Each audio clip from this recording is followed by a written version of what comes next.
vers la présidentielle, l'interview sur Radio Classique et Public Sénat. Vincent Payon, bienvenue. Nous sommes ravis avec Mickaël de vous accueillir sur l'antenne de Public Sénat. Bonjour. Et évidemment sur celle de Radio Classique. Alors ce matin, c'est le brevet pour des dizaines de milliers d'élèves. Donc c'est une grande journée d'émotion et d'examen. Et puis en même temps, il y a cette plainte qui est largement reprise par la presse ce matin que vous avez déposée contre justement des fraudes ou des cas de soupçons de fraude au baccalauréat. Qu'est-ce qu'on a comme élément ou qu'est-ce que vous avez comme élément concret? Parce que ça interpelle beaucoup les journaux. Oui, il y a une passion, et maintenant ça va devenir, en plus avec les incidents de l'année dernière, je vois depuis une semaine la presse se focaliser sur la recherche même des fuites au bac. Bon, le bac, ça concerne des centaines de milliers d'élèves, c'est une immense machinerie, 4000 sujets, imaginez-vous. Et donc il y a toujours des risques de fuite, il y en a très peu cette année, peut-être un avéré. Il est normal que le ministère, c'est-à-dire l'institution publique, porte plainte, prévienne, surveille pendant les examens, et puis s'il y a eu des délits ou des soupçons, demande à ce que les choses soient regardées. Mais est-ce qu'on est suffisamment surveillé? Je veux dire, parce qu'on sait bien que maintenant tout fonctionne avec le numérique, les portables, etc., etc. Est-ce que les élèves sont fouillés? Est-ce qu'on brouille les salles d'examen? Est-ce que les surveillants servent à quelque chose? Qu'est-ce que c'est que ce site vidéo, enfin ce site qui s'appelle jeuxvideo.com, par laquelle visiblement transite un certain nombre de fraudes? C'est vrai qu'il y a beaucoup de questions qui se posent. Il y a beaucoup de questions qui se posent, et il y a beaucoup de réponses qui sont apportées. Je veux d'ailleurs saluer les dizaines de milliers, est-ce que c'est raisonnable, je ne sais pas, mais professionnels qui préparent plus d'un an à l'avance cet incroyable examen. Nous sommes quasiment les seuls à avoir encore un examen de cette ampleur. Avec la diversité de nos filières, avec la multiplication des options, cela est complexe, cela est lourd. Il peut y avoir quelques incidents. Franchement, ils ne sont pas dramatiques. C'est ça qui nous intéresse. Qu'est-ce qui est à l'origine? Est-ce que vous savez, vous, ce matin, qui est à l'origine de ces fraudes? Non, l'enquête n'est pas menée, mais je crois que quand il y a 700 000 examens qui se passent bien, dans le fond, individuels, s'il y a 30 problèmes, on n'est pas obligé de se focaliser entièrement et de donner à certains, en plus, l'idée que ça pourrait être un jeu, chaque fois, de rechercher la faille. L'institution publique, c'est ce que je vous ai dit, elle a pris des moyens, puisque vous avez raison, une évolution des technologies. Et nous devons, nous aussi, nous adapter. Mais si l'ensemble de ceux qui animent l'espace public vont présenter comme un jeu chaque fois et pendant une semaine expliquer que la fraude au bac, qui est quand même extrêmement minoritaire, c'est presque rien, ce serait très intéressant. En réalité, j'ai essayé de l'ouvrir, mais de montrer ce qu'est la préparation du bac dans ce pays. Nous est envié partout. Bon. Et la mobilisation, précisément, des correcteurs, des surveillants, c'est quelque chose d'absolument considérable. Et qui se passe vraiment très bien. Nous sommes, pour les examens d'ailleurs en général, très très bien outillés. Bon, voilà, il y a quelques problèmes. Cette année, je suis saisi que d'un problème. Vous imaginez sur ce que c'est. Est-ce que vous pouvez un problème. confirmer Alors, ce matin que les lycéens touchés donc par cette épreuve du bac qui aurait fuité ne repasseront pas l'examen? Non, je ne confirme rien. Il y a des cas, tout ça doit être fait très tranquillement. Il y a des cas où il faut repasser, il y a des cas où c'est simplement une partie, il y a des cas où, parce que, pour vous dire la perversité du jeu, une dizaine des cas qui ont été signalés par la presse aujourd'hui ne sont pas des fuites. Ce sont soit des sujets qui ressemblent, soit des choses... L'année dernière, nous avions un vrai sujet qui était sorti. C'est là qu'a été la crise. Dans son intégralité, on a fait repasser. Vous pouvez avoir une petite partie d'un sujet. On n'est pas obligé de faire repasser, on revoit la notation. Il y a cette année une perte de copies dans un endroit, quelques copies. Là, à ce moment-là, on réorganise un passage d'examen dans les délais. Pour le reste, ça n'est rien du tout. Mais il y a un certain nombre de gens qui considèrent que leur métier, c'est de faire sortir... Je regardais une information, de faire sortir des choses qui sont inexactes et qui sont des ressemblances entre des sujets d'une année et des sujets d'une autre année. Et c'est pour ça que j'ai commencé comme ça, en disant faisons quand même attention. C'est le lieu de l'exemplarité, c'est le lieu, on s'adresse à des adolescents, à des jeunes gens, des jeunes filles.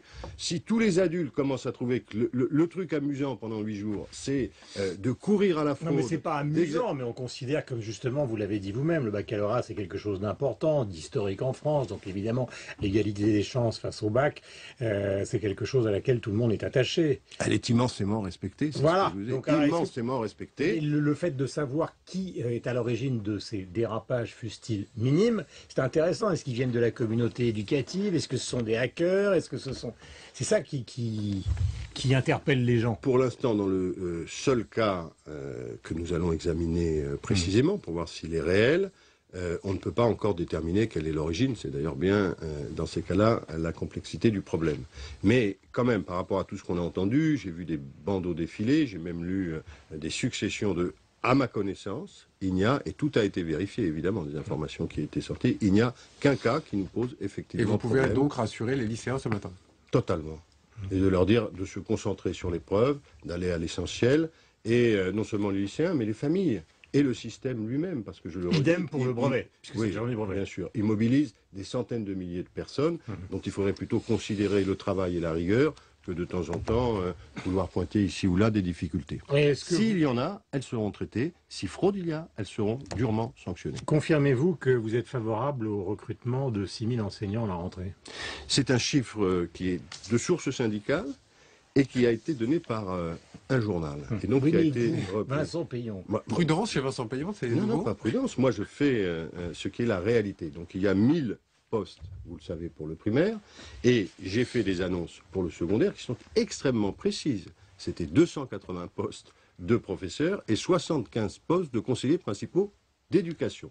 À partir de là, il y a un certain nombre de contrats qui doivent être trouvés, qui ne sont pas des postes de fonctionnaires, pour accompagner les enfants en situation de handicap et pour mettre des assistants d'éducation, ce qu'on appelait autrefois des surveillants, dans les établissements. Le 4 juillet, j'annoncerai après arbitrage, le nombre de ces AVSI, c'est pour les enfants en situation de handicap, et... Mais globalement, est-ce que le chiffre fonctionnaire et non fonctionnaire avoisine 6 000 personnes? Non. Et d'ailleurs, ça amalgame encore, puisque nous donnons 3 heures de décharge aux professeurs du secondaire, un équivalent de 1500 postes. Donc c'est vraiment, on a ajouté des carottes avec des navets, etc.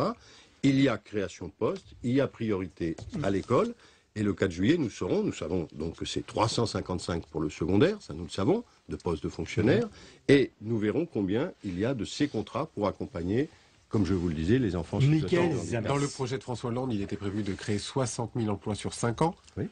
Est-ce que, avec la crise, avec les chiffres qu'on a entendus sur la croissance, sur le chômage, etc., est-ce que vous allez revoir ces chiffres à la baisse? Non. La priorité à l'éducation nationale est réaffirmée par le président de la République et par le Premier ministre. Dans le collectif budgétaire du 4 juillet, on le voit déjà par les mesures, nous avons un traitement qui est particulier parce qu'il est d'intérêt national. Il faut remettre en mouvement la machine éducation nationale. Je prends un exemple, nos professeurs ne sont plus formés. Pour mettre en place une formation des enseignants, même une petite formation, même une formation qu'on pourrait juger insuffisante, c'est plusieurs dizaines de milliers de postes. Si vous voulez accueillir, par exemple, des enfants de moins de 3 ans, la France a divisé par 3 son nombre d'accueils depuis 2002, ça coûte 4 000 à 5 000 postes. Donc nous allons programmer à l'automne, orientation et programmation, c'est le titre de la loi, nous allons programmer sur 5 ans ces recrutements. Il y a une chose qui est incompréhensible pour beaucoup de gens qui aiment l'éducation nationale, c'est comment se fait-il que ce soit le premier budget de la nation qui emploie des dizaines de milliers de personnes et qu'il faille en plus en engager d'autres? Parce que, en réalité, dans des sociétés... Parce qu'on est déjà une exception culturelle en Europe dans ce domaine-là. Non, c'est ce qu'on dit souvent ici, mais en réalité, alors on peut avoir des déséquilibres dans nos parcours scolaires. C'est-à-dire on peut avoir par exemple un lycée un peu plus cher que d'autres pays d'Europe, mais une école élémentaire où le taux d'encadrement des élèves est le plus faible des pays de l'OCDE, c'est 5%. Et donc nous allons d'ailleurs inverser ces choses-là. Mais l'investissement dans l'école en France n'est pas très important. Et les dernières années, il a été surtout accompli. D'ailleurs, il faut leur rendre hommage. Elles seront pleinement associées au travail que nous allons faire par les collectivités locales, depuis les lois de décentralisation.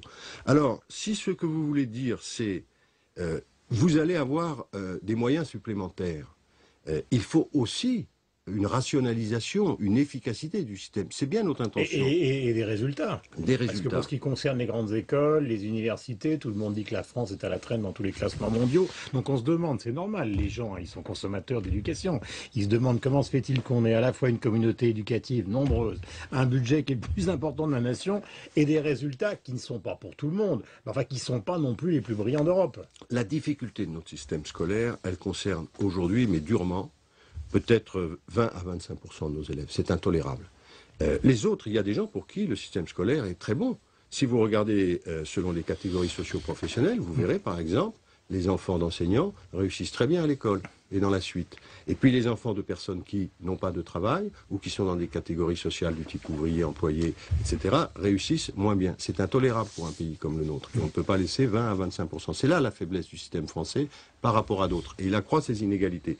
Donc cette priorité doit être accordée, pas uniquement pour arroser le désert une nouvelle fois, mais pour engager les très grandes réformes. C'est ce que nous proposons sur les rythmes scolaires, sur la priorité au primaire, sur la formation des enseignants, sur les nouvelles méthodes pédagogiques, sur l'épanouissement de l'élève, sur les lycées professionnels, qui permettront précisément que le système éducatif atteigne mieux ses objectifs. Michael Zamès. Question peut-être plus politique avant de passer à l'Europe. Manuel Valls refuse en fait d'augmenter le nombre de régularisations des sans-papiers. Certains de vos alliés évidemment font la tête, notamment sur l'aile gauche. Est-ce qu'en fait vous poursuivez la politique qui a été menée sous le quinquennat de Nicolas Sarkozy? Je ne le crois pas. Il y a des inflexions, mais il y a toujours une caricature. Je l'ai toujours connu pour la gauche. La caricature, c'est la gauche, c'est le laxisme. Ils vont ouvrir les frontières, ils vont régulariser tout le monde. Des chèques sans provision, dit François Baroin, y compris concernant l'éducation nationale. Ils engagent, ils n'ont pas le moindre sou et ils continuent à engager. François Baroin est un des responsables de ce déficit caché que nous découvrons et de la faillite de la France dans les dernières années. Il devrait faire une petite cure de silence et d'humilité. Ce serait utile. Nous sommes obligés de redresser le pays dans un contexte catastrophique. Regardez les chiffres du chômage du mois de mai. Regardez l'état de la croix. Évidemment que c'est eux qui gouvernent et qui prend les décisions. Le budget 2012, c'est jusqu'à décembre. Je découvre dans mon ministère 15 000 suppressions d'emplois au mois de juin, des contrats aidés, des gens qui sont déjà dans la précarité. Ce gouvernement précédent n'a même pas songé à budgéter qu'on puisse les reprendre pour tricher sur les chiffres du chômage pendant la campagne présidentielle.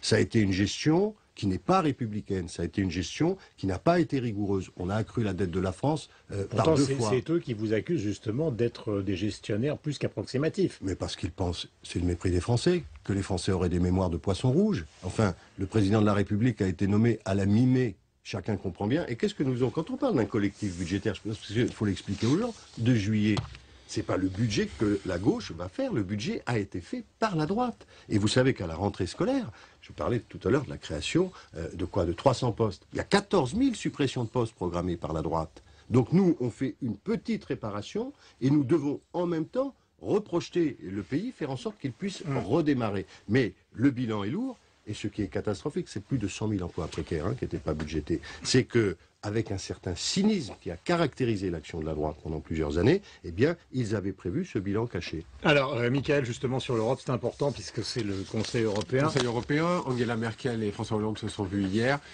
Qui a raison? Qui a tort? Est-ce que le bras de fer continue ou est-ce qu'il va y avoir un accord?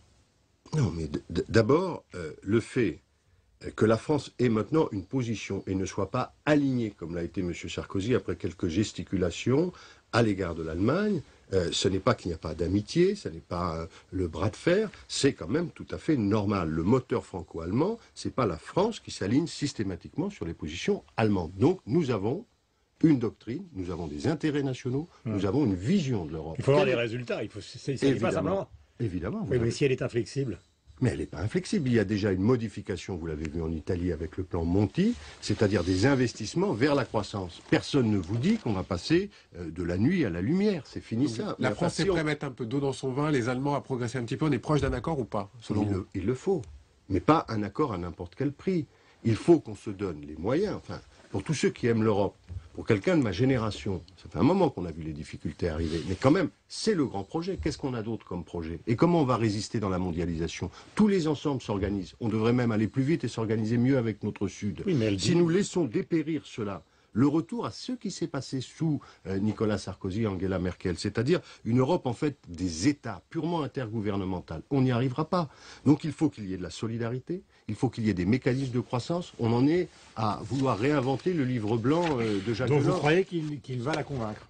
Je pense que les esprits ont déjà évolué, pas seulement dans le cadre européen. On ne parlait absolument pas, il y a 2 mois, de la croissance. On ne parlait que de la rigueur. Oui, il faut la maîtrise des déficits publics, mais en même temps, il faut des politiques de croissance. On ne peut pas appuyer sur tous les freins en même temps. Que ce soit dans le cadre de l'Europe ou que ce soit dans le cadre multilatéral, on l'a vu au G20, eh bien, à nouveau, on parle de croissance. Je crois franchement qu'on le doit à la force, l'obstination, la conviction même sur ces sujets du président de la République française, François Hollande. Vincent Payon, ministre de l'Éducation nationale, était en direct ce matin sur l'antenne de Public Sénat et aussi évidemment sur celle de Radio Classique. Merci, bonne journée à vous. Merci à vous. C'est la journée du brevet pour Bonne des centaines de milliers d'enfants.